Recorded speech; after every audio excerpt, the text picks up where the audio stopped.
Faz o censo. Eu vou fazer os prints enquanto você conversa com Deixe de contrassenso, de ser insensato. Muito porque obrigado. o nosso consultor de jornalismo escreveu um texto primoroso hoje, que eu li no portal meionorte.com. Osmando, o curioso é que quando eu li os dados do censo ontem na rádio, no meu programa Banca de Sapateiro, eu recebi em primeira mão, a imprensa recebeu toda junta, né, do IBGE, e eu li na hora que eu recebi, no ímpeto. E aí, Osmando, a gente sempre trabalhava com a população de 211 milhões de habitantes no Brasil. A gente trabalhava na estimativa do próprio IBGE. O Osmando, inclusive, explica isso no texto. E aí eu comecei a ler. Quando eu vi 203, eu achei que tinha sido um erro de digitação. E eu travei na leitura. Eu disse, olha, a população do Brasil agora é... Aí eu fiz uma pausa, aí eu disse, bem, segundo o censo, é 203. E tomei um susto. E aí o Osmando, nesse texto, ele diz, olha, esse censo, ele pode estar bichado. Ali ele pode estar encobrindo um Brasil que não existe. Por razões que ele explica lá no texto e que ele vai detalhar agora para a nossa audiência. Osmando. É isso aí, Ari. A estimativa era de que nós realmente tivéssemos 211 milhões de habitantes.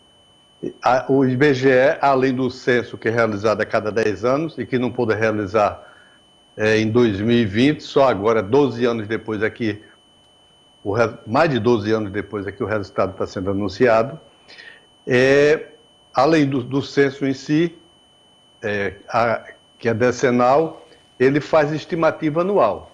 E a estimativa era de que nós tivéssemos 211 milhões de habitantes. Temos 203 milhões. Todo mundo acompanhou o Brasil, sabe como foi esse processo de desacreditação do IBGE, porque parecia o único programa consistente do governo Bolsonaro foi o de desacreditar as instituições, a pesquisa, a ciência, como fez com a vacina, mas fez também com o IBGE. O IBGE é o instrumento seguro para balizar o retrato fiel do que é o povo brasileiro a partir da sua população. Quantos jovens, quantas crianças, quantas mulheres, quantos negros, é o retrato do Brasil. E é um instrumento essencial para o planejamento governamental. Mas esse pessoal não tem interesse nisso. Por isso, obstaculou de todas as formas a realização do censo e, pela primeira vez, nós chegamos ao menor nível de crescimento da população brasileira em todos os 150 anos de história do aferimento do IBGE. Pois bem, a gente sabe como é que foi o processo. Tinha sido realizado, no início de 2020, tinha sido realizado o concurso para recenseadores. Esse concurso foi... Os concursados não puderam ser nomeados. Houve todo aquele transtorno e começou a corte de verba. 2020 não foi possível realizar. 2021, mais corte de verba. Mais uma vez houve uma pressão enorme da sociedade, uma pressão vigorosa da sociedade, sobretudo do empresariado e de parte da mídia. Finalmente foi autorizado em 2022 o início da realização do censo. O resultado é esse que nós temos aí. O que é que poderia levar alguém a ser contrário à realização de um censo que vai mostrar a realidade do seu país? São questões que eu sinceramente, fico me perguntando e não encontro respostas satisfatórias. Mas eu acho que tem dois casamentos aí. Extrema ignorância, uma absoluta falta de boa vontade e o interesse de camuflar o que era o Brasil para os próprios brasileiros e para o mundo. Aí está o resultado bichado, que camufla a realidade nacional e que precisará ser corrigido, não sei de que forma, não sei de que maneira, mas nos próximos 2, 3 anos isso terá que ser corrigido para que a gente possa ter realmente uma realidade do que somos, do que é a população brasileira e do que somos para poder fazer um planejamento que seja capaz de dar apoio, assistência e planejamento às políticas públicas de que o Brasil tanto necessita. E é bom lembrar que os números populacionais, além de nortear políticas públicas e investimentos, significa mais ou menos dinheiro para os estados e municípios, porque esses critérios de distribuição levam em conta a população, e também podem significar até uma redistribuição de bancadas na Câmara, porque também se leva em conta as populações dos estados. Quer dizer, um censo errado com números irreais é uma tragédia para o Brasil. Mas eu acho que o objetivo principal, Osmando, foi o mesmo quando se maquiava os dados sobre desmatamento, quando você fica no escuro sobre pobreza no Brasil, sobre saneamento no Brasil, você fica no escuro sobre a necessidade da saúde do povo, da má educação. Tudo isso faz parte desse jogo de enevoamento da realidade. Eu acho que isso tudo está na conta do Paulo Guedes, que fechou as torneiras para órgãos fundamentais. Ora, o que era o IBAMA? Corte de dinheiro. O que era a FUNAI? Corte de dinheiro. Instituto Chico Mendes? Corte de dinheiro. IBGE? Corte de recursos. Enfim, órgãos técnicos do Estado brasileiro foram boicotados sistematicamente nos últimos 4 anos. Isso é um fato, são números. Franz Teixeira, o Osmando citou um aspecto interessante. A gente vai precisar fazer um novo censo, um censo de verdade, o censo do censo? É possível que sim, Ari, porque, inclusive, o censo de 2022 sofreu com uma série de adiamentos, também teve uma dificuldade muito grande na coleta, tanto que o prazo foi prorrogado em diversas ocasiões, e claro que os dados eles não estão próximos do que era prospectado pelo IBGE, é claro que era uma estimativa, mas houve essa problemática durante toda a coleta do censo de 2022. Você citou essa questão dos recursos que são balizados pela estimativa, pelo indicativo populacional.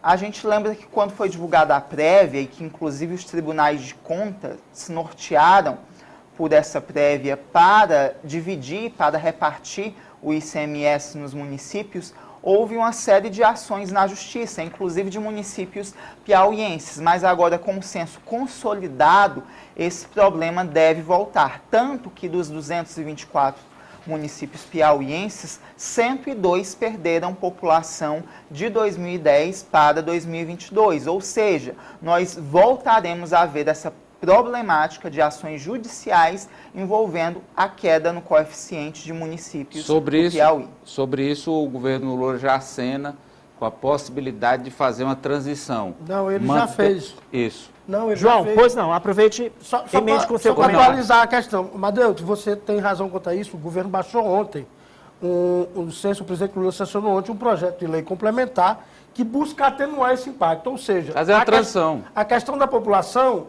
o impacto dela e do IDH foi modificado. O IDH foi aumentado, recursos, né? Que é o índice de pobreza que conta para essa configuração de repasse. E a população foi dado um impacto menor já para atenuar isso. Mesmo assim, a Confederação Nacional dos Municípios disse que vai pedir ao Congresso Nacional que autorize uma verba extra para fazer um novo censo em 2025. Né? Porque não está previsto o censo para agora, mas é... Claro. A Confederação Nacional dos Municípios, a CNN, Detalhe, né? Pelo cálculo da Confederação, que ela fez o levantamento junto a todos os municípios do país, até mesmo os que não são filiados, mas ela mandou fazer o levantamento através de um estudo atuarial. O que acontece? 770 municípios perdem, a maioria no Norte e Nordeste, perdem recursos, e 249 ganham recursos. Agora aí, um dos principais problemas detectados pela Confederação é essa redução que nenhum estatístico Previa, que não seja do IBGE, consegue explicar. O próprio presidente interino disse que não, que o estudo foi feito tecnicamente, mas que houve problemas na condução, que não sabe até que ponto isso comprometeu o resultado. Impactou no João, resultado. Né? Eu fico com você. Pois não, Osmando? Pois não. Eu vi informações postadas nas redes sociais. Inclusive me chamou a atenção porque é um amigo meu, uma pessoa que eu conheço, uma pessoa de qualificação, dizendo que no condomínio dele, mais de 100 residências não tiveram... Ninguém respondeu o censo nessas mais de 100 residências, só desse condomínio dele. Além disso, houve uma campanha estúpida do negacionismo para que as pessoas não respondessem ao censo. O bolsonarismo trabalhou muito isso na cabeça das pessoas, espalhando fake news para que as pessoas não respondessem ao censo, inclusive com denúncias e mais denúncias de agressões até físicas a recenseadores. Então, houve realmente um interesse estúpido para que esse censo fosse camuflado e que nós tivéssemos uma realidade distorcida. São dados, Osmando, que ilustra bem essa questão da não informação. Aí você tem dois problemas que contribuíram para isso. Um é essa política do Bolsonaro de, na verdade, sonegar dados em todas as áreas, né? Isso é muito claro. Mas a segunda é a questão da insegurança. Eu vou dar um exemplo. Eu estava saindo de casa e a moça me abordou. Eu moro no 13º andar. É complicado para fazer. Um prédio com 50 andares, você já imaginou? É complicado. Mas a moça subiu, fez entrevista comigo lá, pediu na porta ali. Quando ela perguntou meu CPF, a vizinha olhou para mim assim, eu não me lembro se era vizinha ou era um pessoal que trabalha lá, um visitante. Para mim não dá. Eu, sinceramente, eu dei, mas eu achei. O CPF é um Google e a gente descobre. Pois é. Mas eu achei também, anos anteriores eu fiz a entrevista, não tinha pedido de um lá em casa a gente fez, a gente não abriu o portão, eu fiquei com pena, com dó do recenseador, mas foi pela brecha do portão, porque a mamãe disse que não era para abrir. A mamãe tem 74 anos, ficou com medo, nós respondemos a todos o questionamento, mas não o convidamos a entrar. Olha, Ari, para se ter uma ideia, o município de São Gonçalo, no Rio, perdeu 100 mil habitantes de um censo para o outro. Ah, mas São Gonçalo está em guerra civil, né? Tem realmente mais 100 mil habitantes. Eu tô brincando, eu estou dizendo que em São Gonçalo ninguém vai abrir porta para ninguém. É 10% da população. Sim. E ainda ser um dos maiores municípios. Isso. João, eu fico com você, porque o seu destaque hoje no Ciência Política é a questão dos vereadores. Fala pra gente o que você apurou, porque esse assunto conversa com o do França e conversa com o print do Amadeu contra mim. Se é contra você, conversa. Eu conversei com o auxiliar do prefeito, que nesse caso não foi o Chesco, foi outro que pediu para reserva, até porque tem uma questão partidária. Ele me disse, olha, eu calculo que desses vereadores aí, para o prefeito, entre 14 e 15 permanecem com eles.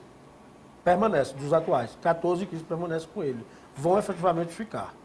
Na pior das hipóteses, 12. Esse foi o número que o auxiliar me passou. Eu disse, com base em que você fala isso? João, esses vereadores, nós fizemos um levantamento, são vereadores que...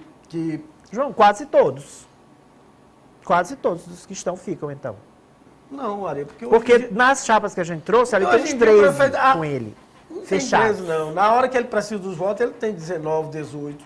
Você sabe. Não, mas eu digo das chapas que já estão das chapas. Mas, pois é. Então, o que acontece? É verdade isso. O que acontece? Por exemplo, tem gente que é dos partidos que vai ter um candidato, mas já disse, prefeito, eu quero ficar com o senhor. Mas eu não posso ser candidato pelo seu partido. Mas também não vou fazer campanha para outro candidato. Então tem um monte de situação que são particulares. Normal. Sempre aconteceu. E o principal, alguns partidos, não vai ser fácil. Por exemplo, está se dando como certo aquela história do União Brasil. Aquilo não está pacificado, não. Não está pacificado, não. Tem movimento, tem gente de Brasília. E eu vou uma vez dizer, quando